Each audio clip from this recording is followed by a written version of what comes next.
Esse é o podcast Mídia e Marketing do UOL. Toda semana a gente entrevista um executivo da área sobre carreira, propaganda e negócios.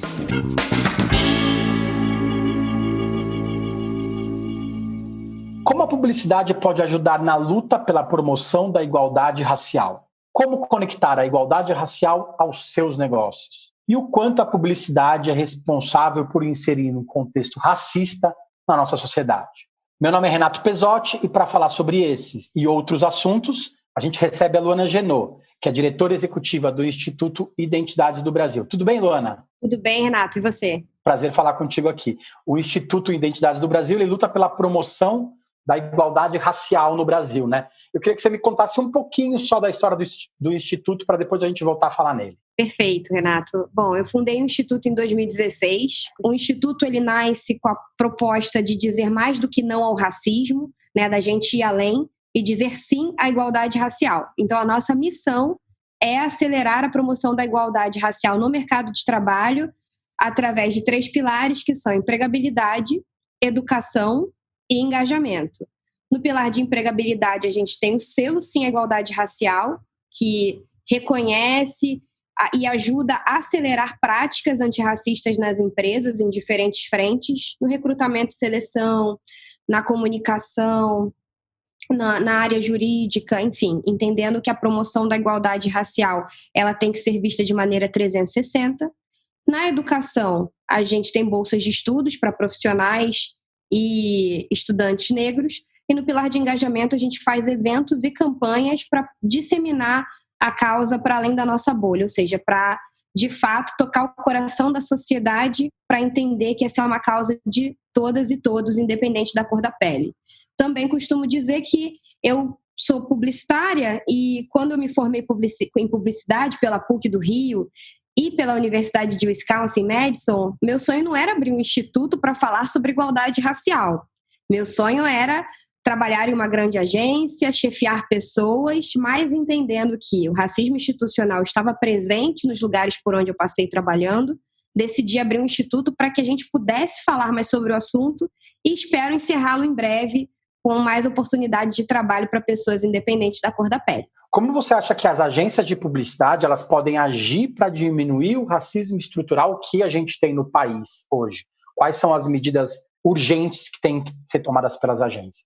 As medidas urgentes que têm que ser tomadas pelas agências são investimentos, porque as agências sabem muito bem que quando elas fazem e querem fazer alguma coisa, elas investem no assunto, né? Seja no mundo digital, compliance, ou enfim, qualquer assunto que as agências querem investir, a gente sabe que há um investimento, né? Quando a gente fala sobre mídia nas agências, eu já trabalhei um pouco com mídia. Mídia é uma parte cara, que se investe muito, né? Enfim, a gente sabe que para a igualdade racial não é diferente. Se eu quero fazer a igualdade racial acontecer, eu preciso separar uma parte do meu orçamento para fazer isso acontecer. Eu preciso ter metas. Eu preciso ter prazos para cumprir essas metas. E aí eu preciso combinar pelo menos esses 3 fatores: investimentos, metas e prazos para poder fazer ações acontecer. Então, com investimentos, metas e prazos e um bom checklist, dá para fazer acontecer. Você falou de metas e prazos, né? No ano passado, acho que 15 das maiores agências do Brasil assinaram um pacto com o Ministério Público do Trabalho, né? Que eles prometeram dar mais espaços a profissionais negros dentro das equipes. A gente não vê isso na prática acontecendo, né? Como que a gente pode melhorar isso? Como que as agências podem melhorar isso para trazer os negros para dentro das equipes? Sim, primeiro que o Pacto pela Inclusão Racial, ele é algo proposto externamente para o Ministério Público do Trabalho para tentar acelerar essa dinâmica, só que o Ministério Público do Trabalho hoje, apesar de naturalmente também ter uma função de autuar as empresas, hoje não necessariamente isso é feito. E justamente pela falta desse caráter punitivo, talvez as metas não sejam tão levadas a sério quanto poderiam. O que eu acho é que a medida que as agências podem ter é, de fato, conectar a igualdade racial aos seus negócios. Por quê? Há muitas agências, muitas campanhas tendo que fazer gerenciamento de crise por falta de equipes diversas em diversos aspectos, mas aqui vou me focar no racial. E por conta disso, perde-se muito dinheiro para gerenciar crises, perde-se muito dinheiro ao não se conectar com pessoas negras que são a maioria do país. Se a gente entender que a igualdade racial está no cerne dos negócios, eu tenho a plena certeza de que esse processo pode ser acelerado. Ou seja, para além das metas do Ministério Público do Trabalho, as agências podem se estabelecer metas ainda maiores e mais ousadas, com investimentos maiores e mais ousados, prazos mais rápidos para fazer cumprir aquilo que elas acreditam que faz sentido para o negócio delas. Então, aí, para além do que o Ministério Público do Trabalho propõe, para a gente acelerar esse processo de uma vez por todas. Mesmo porque senão fica no mundo das ideias, né? Fica aquela coisa, a gente já tem essa discussão há muito tempo. Os grupos raciais estão crescendo nas agências, mas não na velocidade que precisa ser feito, na verdade, né? Total. E o grande problema também, na nossa visão, que a gente acompanha muito de perto aqui no Instituto as empresas, a gente até vê uma movimentação, um certo crescimento das pessoas nos grupos assim, das agências, enfim, especificamente aqui falando nas agências de comunicação, publicidade, mas não nos cargos de liderança. E aí faz toda a diferença. A gente tem poucos negros com o poder da caneta. E isso faz toda a diferença. Quando a gente não tem brancos aliados com o poder da caneta, dispostos a investir dinheiro, dispostos a investir pessoas que cuidem da temática e dispostos a fazer com que isso aconteça num prazo mais enxuto, de verdade, e poucos negros com o poder da caneta que possam também fazer isso acontecer, a gente vê o que a gente está vendo agora. A gente até vê um aumento quantitativo, mas não qualitativo, tá? Na representatividade das agências. Eu acredito que a gente sim tem que ter um aumento quantitativo, mas ele também tem que ser seguido de um aumento qualitativo, ou seja, mais negros em cargos de liderança, à medida que a gente também tem mais negros estagiários, não só mais negros estagiários, né? Então, é fazer esse balanço acontecer. Você falou de gerenciamento de crise. 2 semanas atrás, a gente viu um caso que foi de muito destaque da Bombril, que mantinha no seu portfólio uma esponja de aço com o nome de Crespinha, né? O quanto que isso tem que acontecer, quantas vezes isso tem que acontecer para mostrar que a gente fala desse assunto, mas as empresas pouco fazem para mudar esse panorama? Que o que parece que foi isso, na verdade, né? Se fala muito do assunto, mas se faz pouco, né? Quantas vezes precisa isso repetir para mudar alguma coisa efetivamente? Sim, o quanto for preciso, né? O quanto mais doer no bolso, o quanto mais as empresas sentirem que estão perdendo dinheiro. Assim, óbvio que a gente pode ser muito tocado por casos como George Floyd, mas o que importa é o que a gente faz com isso depois, na prática, né?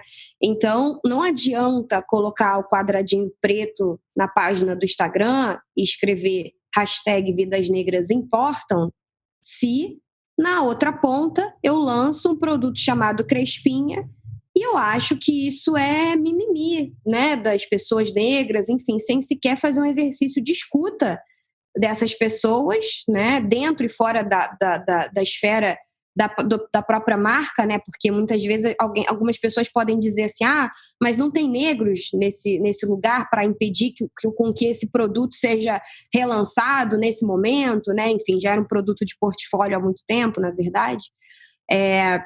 Mas não é só sobre isso. A gente está falando que também podem eventualmente ter negros dentro dessas esferas, mas silenciados também.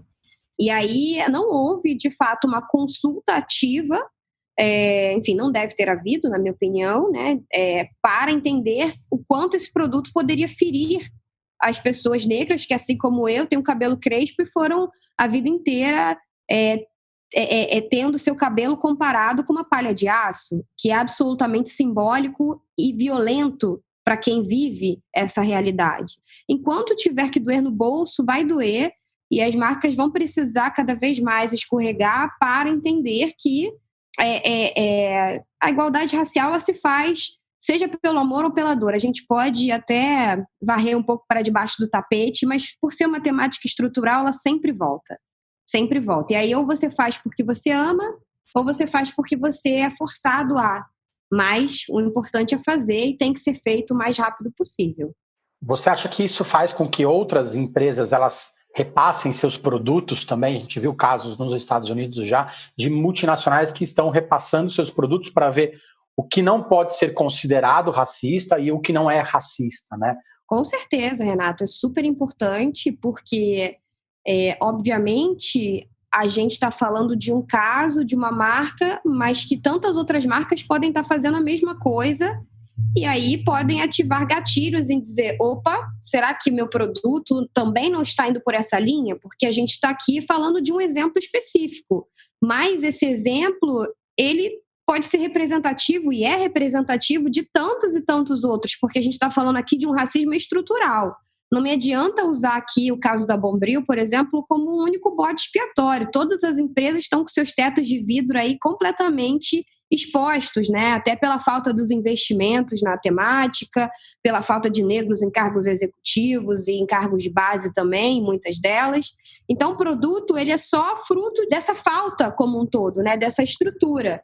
E aí a gente está falando de um caso isolado, mas com certeza tem existido uma revisitação pública de portfólios de muitos produtos em diversas áreas, né? Então, quando a gente pensa, por exemplo, a revisão de produtos de tecnologia, por exemplo, que dispensadores de sabão que não leem mãos negras, ou ainda relógios que são mais inteligentes, que no pulso de quem tem a pele mais escura não tem a mesma efetividade. Então, tudo isso está sendo revisitado. Nomes também de algoritmos, né? Enfim, também teve um caso recente onde foi até revisitado as categorias Master e Slave, né? Então, essa questão do mestre e escravo também está sendo revisitada. Então, eu acho que tem havido um grande progresso, assim, dentro do que é possível nessa, pelo menos, revisitação e questionamento de alguns nomes, nomenclaturas usadas em relação a produtos e até mesmo nas próprias características de produtos. Agora, o que falta é que isso se expanda, né? Que as pessoas possam entender que,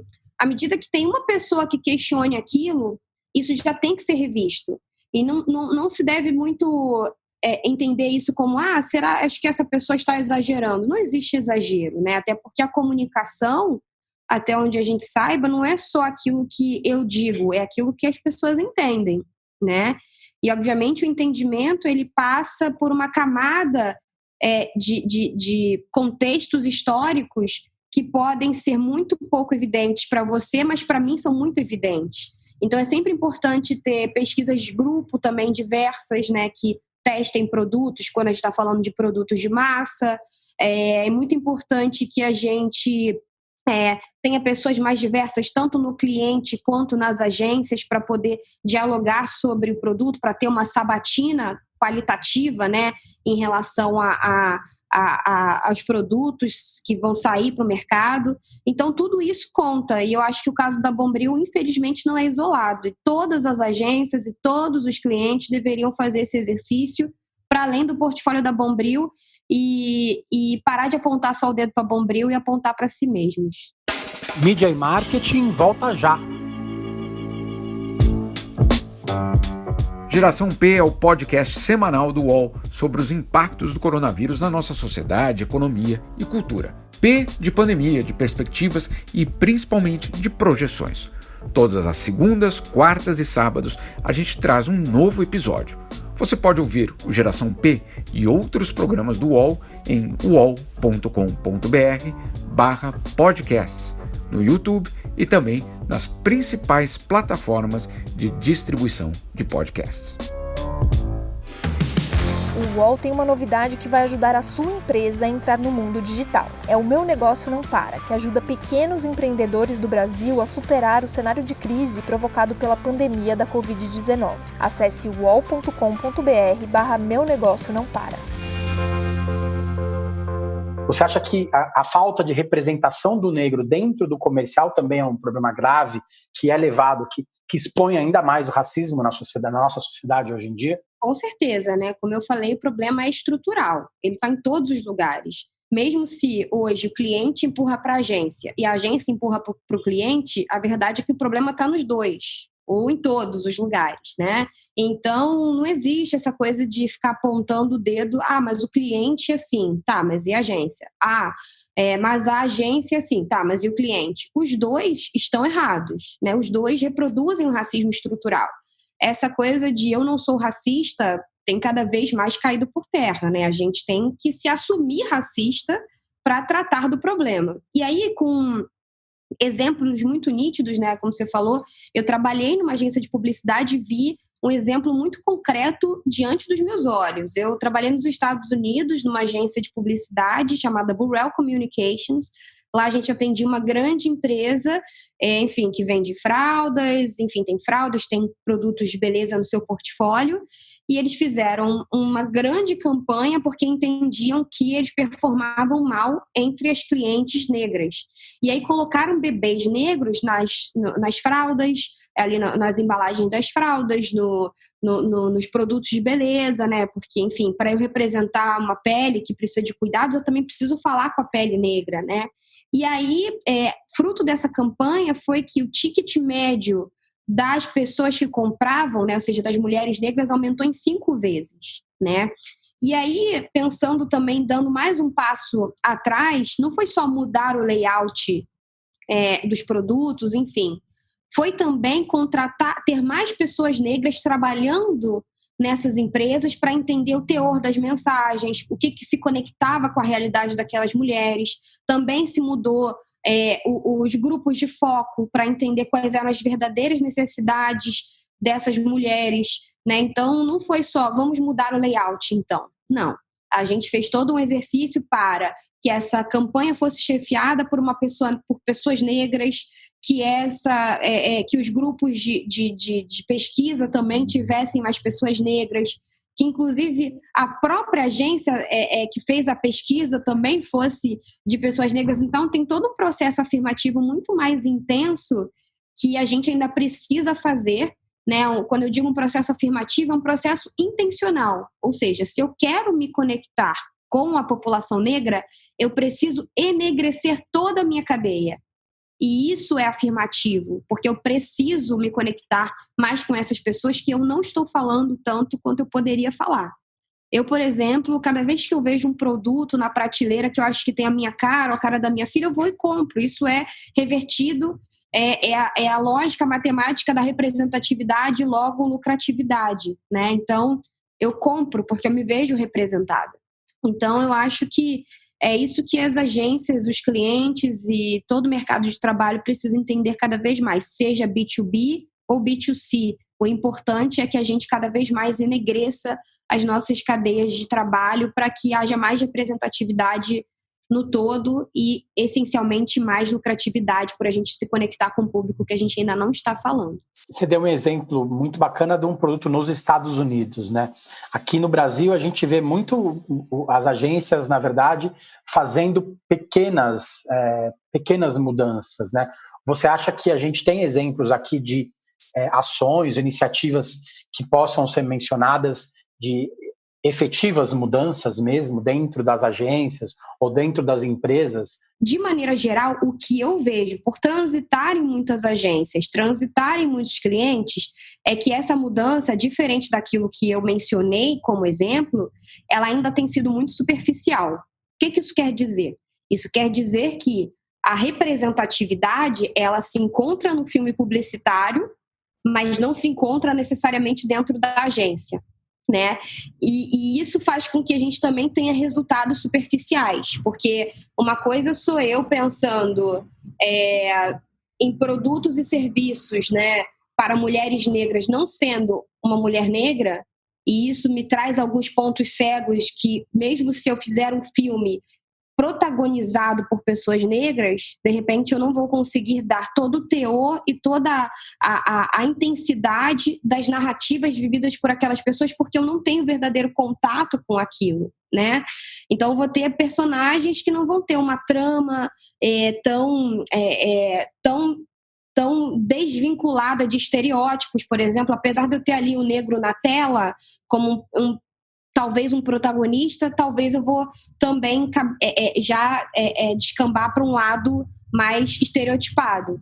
eu acredito que à medida que a gente conseguir ter mais profundidade, ou seja, nessa representatividade no filme, na agência, no cliente, na agência de pesquisa, enfim, em todas essas camadas, eu acredito que a gente também vai ter números mais robustos de conversão, de market share, mas isso é uma hipótese, até porque a gente precisa produzir dados para poder fazer isso, mas são os dados que eu vivi nos Estados Unidos.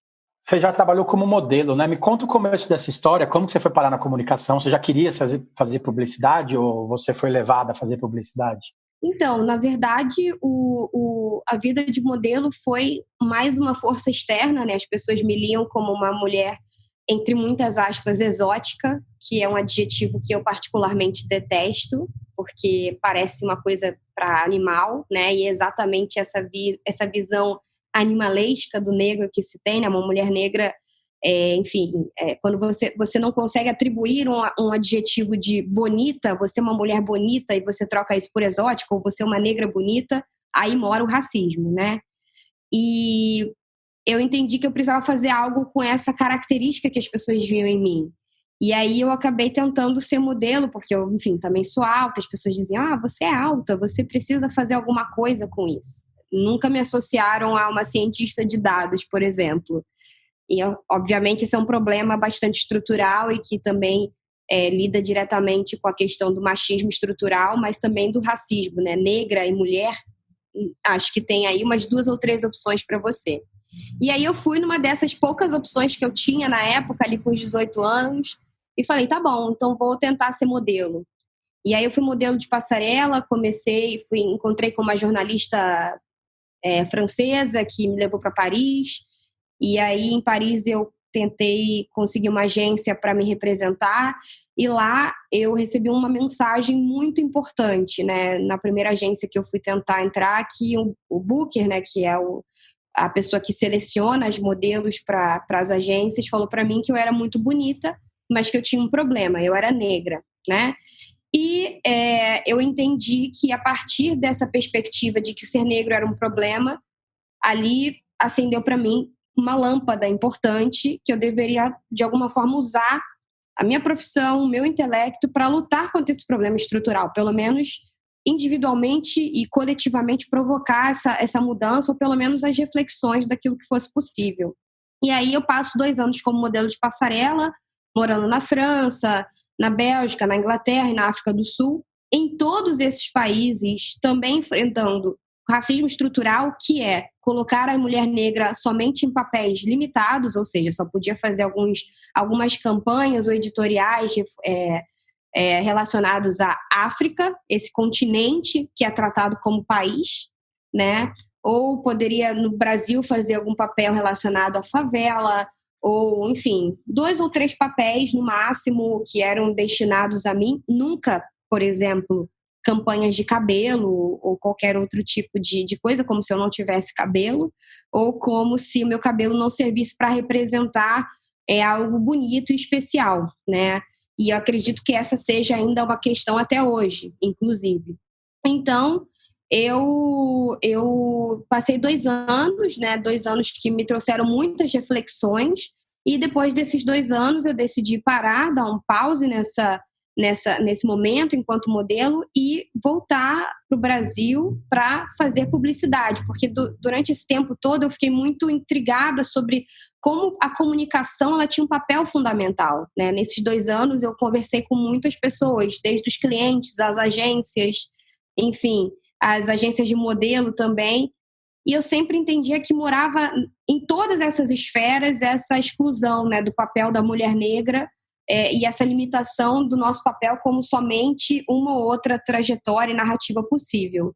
E eu falei, eu acho que tem uma oportunidade de fazer algo diferente, de trazer uma reflexão para esse campo, né, da moda, da publicidade, enfim, da comunicação como um todo. Então, em 2010 eu volto para o Brasil e passo no vestibular da PUC do Rio como bolsista integral, e 2 anos depois eu vou para o Ciências Sem Fronteiras como bolsista da CAPES, para estudar na Universidade de Wisconsin-Madison e também cursar comunicação lá em período sanduíches e trabalhar na Burrell Communications. E também para a campanha do Barack Obama. Eu queria falar sobre isso. No curso de comunicação da PUC-Rio, você também era uma das poucas negras, né? Como que foi se adaptar, né? Porque a gente vê isso muito no dia a dia, né?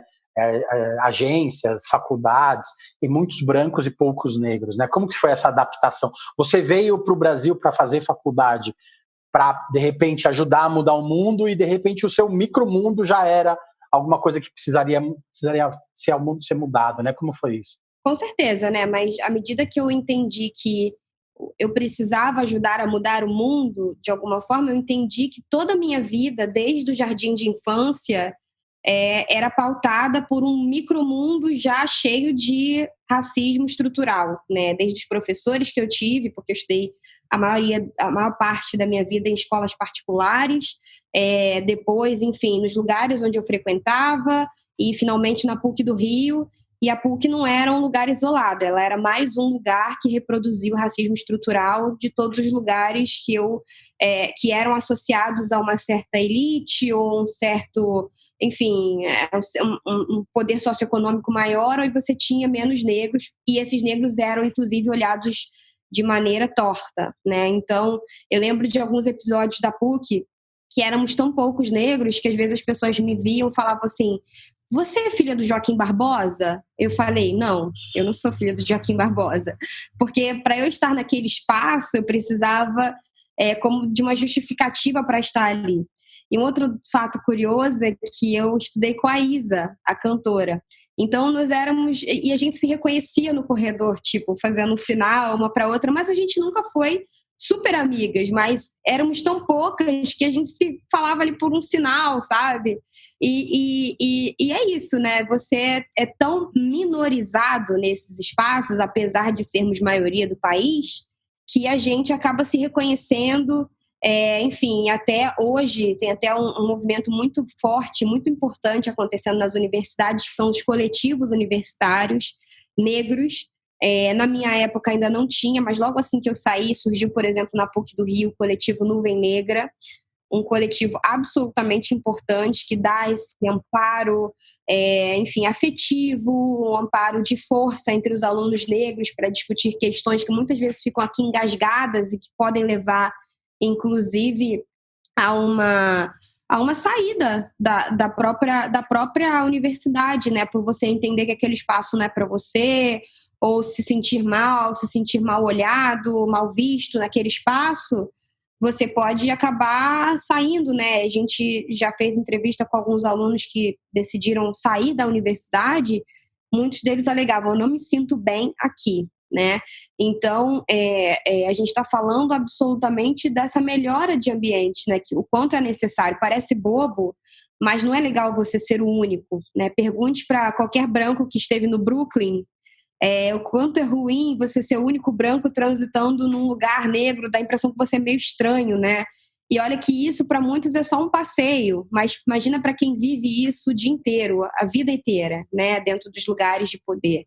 Então, é isso, né? Você entender que ser único em lugar nenhum não é legal, você até pode ganhar créditos por isso, e as pessoas acharem que você é super inteligente, mas se a maioria do país está ainda passando um perrengue, fruto de uma dívida histórica, é porque ser único nesse lugar, infelizmente, não compensa o fato de não termos uma maioria representativa nos lugares de poder, como deveríamos ter e poderemos ter se tivermos metas, prazos e investimentos. A gente volta para o começo do papo, né? Como que funciona o Instituto hoje, né? Quais são os projetos que vocês estão tocando? Vocês têm um prêmio também, né?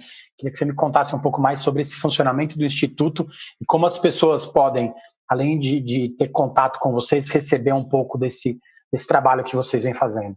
Com certeza. A gente hoje, nosso principal produto, por assim dizer, é o selo Sim à Igualdade Racial. Não é um selo que vai medir se a empresa é mais ou menos racista, isso não existe. É um selo que ajuda as empresas a entenderem quais práticas podem ter em relação à temática racial em diversas áreas, comunicação, jurídica, enfim, marketing, recrutamento e seleção na parte de RH, produção de dados, enfim. E aí essas empresas, essas práticas, elas valem pontos, e aí as empresas são encaixadas em algum nível do selo. A gente dividiu o selo em 3 níveis, até para criar uma gamificação, né, para que as empresas continuassem avançando. Não é tipo, eu sou selado e pronto. Não, você é medido anualmente, né, suas práticas são mensuradas anualmente, e você vai avançando de estágio ou não, né? De acordo com sua pontuação em relação às suas práticas, né? Então, há 3 etapas que são compromisso, engajamento e influência. Não temos empresas ainda no estágio de influência. A maioria das empresas que fazem a nossa avaliação, que é gratuita, inclusive, né? Que é uma simulação do que a gente faz no nosso dia a dia, e podem procurar selo sem igualdade racial na internet, vão achar o questionário, até para poder saber como estão fazendo suas práticas, né, o que estão fazendo, o que não estão fazendo. Mas a maioria das empresas hoje se encontra ali na etapa básica, que é de compromisso, né? Porque à medida que você assina o selo, o que quer dizer isso? Quer dizer que eu me comprometo publicamente a ter práticas antirracistas e me treinar e me educar mais sobre isso ao longo do ano. Mas para eu passar para as outras etapas, que são engajamento e influência, eu preciso ser avaliado, tá? Por que a gente entendeu isso? Porque as empresas ainda usam como argumento, né, para não dizer desculpa, eu tenho receio de começar, poxa, mas se eu começar hoje, as pessoas vão me taxar de oportunista. A gente diz justamente que essas empresas estão comprometidas. O que não significa que elas não vão ter nenhuma prática racista, porque o racismo, de novo, ele está na estrutura, mas significa que existe um comprometimento com a realização de práticas no dia a dia antirracistas. Então, para a gente, o selo tem sido uma ferramenta muito importante para que as empresas tangibilizem o que é esse antirracismo, né? Para que ele saia de um mundo das ideias e seja algo real. Então, por exemplo, vou dar aqui um exemplo concreto. Durante a pandemia, eu preciso demitir pessoas. Quantas pessoas negras você vai demitir? Você vai fazer um recorte racial disso? Mas eu nunca pensei nisso. Mas é bom pensar, né? Até para você saber quantas pessoas negras você está demitindo, quantas você vai precisar readmitir quando isso voltar, quando suas finanças estiverem mais estabilizadas. Eu não gosto muito da palavra normal. Eu acho que, enfim, não cabe. Mas quando suas finanças estiverem mais estabilizadas, enfim. Então, para cada área, tem algumas perguntas que ajudam a tangibilizar o que seria botar esse antirracismo na prática e seguir evoluindo. Por isso, recomendo a todas e todos que façam a avaliação do selo sem igualdade racial. Aí, por exemplo, no pilar de educação, a gente tem bolsas de estudos que dependem muito das ofertas que venham das instituições. A gente ajuda essas instituições a fazerem processos seletivos exclusivos e direcionados para profissionais e estudantes negros. Hoje a gente tem bolsistas, por exemplo, no NAEF, que é o Education First. A gente tem bolsistas na Fundação Dom Cabral para MBA, acreditando muito nesse processo de aceleração de carreira, né? Visto que profissionais muitas vezes não têm a oportunidade de estar em MBAs. E a gente também faz ações de engajamento ao longo do ano. O prêmio, notadamente, é um evento que está dentro desse pilar. Então, a gente, através do prêmio Sim à Igualdade Racial, a gente mapeia e reconhece talentos e projetos atuantes dentro da pauta antirracista em 11 categorias: educação, raça em pauta, enfim, comprometimento racial, para a gente poder mapear quem são os principais players no país que já existem, que já estão aí pautando a questão racial, para além das hashtags, e a gente reconhece esse momento, reconhece essas pessoas, essas empresas, porque a gente quer dizer mais do que não ao racismo. A gente quer dizer sim à igualdade racial e dizer, olha que legal, que bacana essa boa prática aqui, para inspirar você, né? Então, eu acho que quando a gente está falando sobre racismo ainda no Brasil, Renata, a gente está muito acostumado a falar as práticas racistas, vamos dizer não ao racismo. Então, acho que existe ainda uma grande oportunidade também da gente mostrar, E o que é antirracista e é legal? E o que é bacana? Então, o prêmio ele tem esse fim de mostrar o que é legal. A gente também tem o nosso fórum, que é um fórum que conecta profissionais e empresas, que, enfim, é uma forma de empresas recrutarem, inclusive, profissionais negros e mostrarem suas vagas, suas políticas de ações afirmativas. A gente também faz encontros de lideranças, né, para conectar CEOs e lideranças em prol da igualdade racial. Recentemente também lançamos um manifesto antirracista, sejaantirracista.org, para fazer com que as pessoas se engajassem para além das hashtags. E a gente acredita muito nessas ações, que são ações de comunicação, sobretudo, né, para que as pessoas tenham novos ganchos, novos motivos para se engajar. E a gente vai sempre agitar a sociedade e lembrar o quanto é importante que elas tenham esse engajamento em relação à pauta da igualdade racial. Para as pessoas físicas, obviamente, é possível doar para o Instituto. Nós somos uma organização sem fins lucrativos. E nós também lançamos recentemente um EAD, que é tanto para pessoas de empresas quanto para pessoas físicas também, que elas podem fazer e que tem ali muitos dos conteúdos que a gente faz leva para dentro das empresas, mas que hoje é possível acessar na nossa plataforma de EAD, que é o que a gente chama do ABC da raça, né? Que são os termos e conceitos relacionados à questão racial, para que as pessoas possam começar ali a ter um maior entendimento sobre como elas podem construir seus posicionamentos em relação à temática. Eu queria que você me falasse quem é a sua grande inspiração hoje, para você tocar o trabalho, acordar todo dia e falar, não, vamos acordar e vamos lutar. Olha, não poderia dizer, assim, eu vou te dar uma inspiração local e uma inspiração global. Minha inspiração local é minha mãe, né? Porque sem ela eu não estaria aqui. No sentido de ter sempre sido muito enfática em relação à pauta da luta antirracista, mesmo sem ser uma militante, né? Dentro do sentido que a gente dá para essa palavra militante, né? Nunca minha mãe foi em alguma manifestação, mas sempre ela falou que racismo era crime, inclusive me trocou de escola quando uma vez eu sofri injúrias raciais de crianças, inclusive, e os diretores da escola não deram a mínima para isso. Então minha mãe é, obviamente, minha grande força e minha grande inspiração, obviamente agora também minha filha, mas eu costumo dizer que a igualdade racial não é uma causa para ela. Eu quero que, quando ela for profissional, grande, que ela nem precise mais pensar sobre isso. É por isso que eu estou lutando, porque eu não vou ser irresponsável de delegar essa causa para gerações futuras. Eu acho que é uma grande responsabilidade.